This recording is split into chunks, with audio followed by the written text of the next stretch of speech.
തെറ്റിപ്പൂക്കൾ നമുക്ക് എന്തുകൊണ്ടും ഇഷ്ടപ്പെട്ട പ്രിയമുള്ള പൂക്കളാണ്.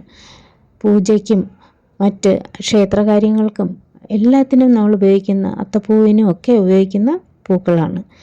പണ്ട് മുതലേ എല്ലാ വീടുകളിലും നട്ടു വളർത്തി കണ്ടിട്ടുമുണ്ട്.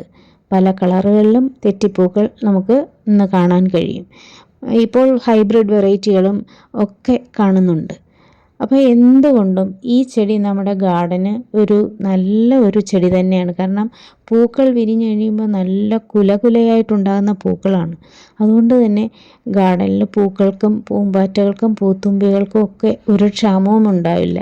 ഇതിൻ്റെ പ്രൊപ്പഗേഷൻ വളരെ ഈസിയാണ്. എങ്ങനെ ചെയ്യണമെന്ന് വെച്ച് കഴിഞ്ഞാൽ അതിൻ്റെ ഒരു ഇളം തണ്ട് ഒടിച്ചെടുത്ത് മറ്റ് ചട്ടികളിൽ നമുക്ക് ഇതിനെ നട്ട് വളർത്തിയെടുക്കാം. എളുപ്പത്തിൽ വേര് പിടിച്ച് കിട്ടുന്ന ഒരു ചെടി തന്നെയാണ്. അപ്പോൾ അതിന് തീരെ മുറ്റിയ കമ്പുകൾ സെലക്ട് ചെയ്യരുത്. തീരെ ഇളം തണ്ടുമല്ല, എന്നാൽ ഒരു മീഡിയം സൈസ് തണ്ട് നിങ്ങൾ സെലക്ട് ചെയ്ത് ഇതുപോലെ നട്ടെടുക്കുകയാണെന്നുണ്ടെങ്കിൽ അത് പെട്ടെന്ന് പൊടിച്ച് കിട്ടും.